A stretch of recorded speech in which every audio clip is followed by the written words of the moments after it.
We've got members of the National Assembly in Sindh who've got elected a number of times on general seats.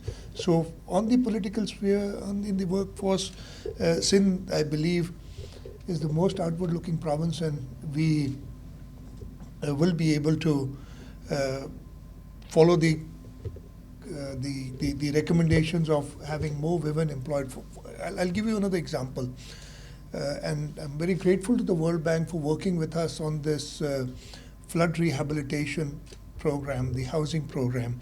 And there again, we tried to get, and even otherwise, what the government of Sindh is doing is, whatever land we grant, we want the female of the family to be given title of that land, because we want them to have some power within the community. And in the housing scheme, I believe Khalid is here or not, more than 8,000 out of 2 million houses are being, they'll be owned by the women of the household, and all of them have opened bank accounts.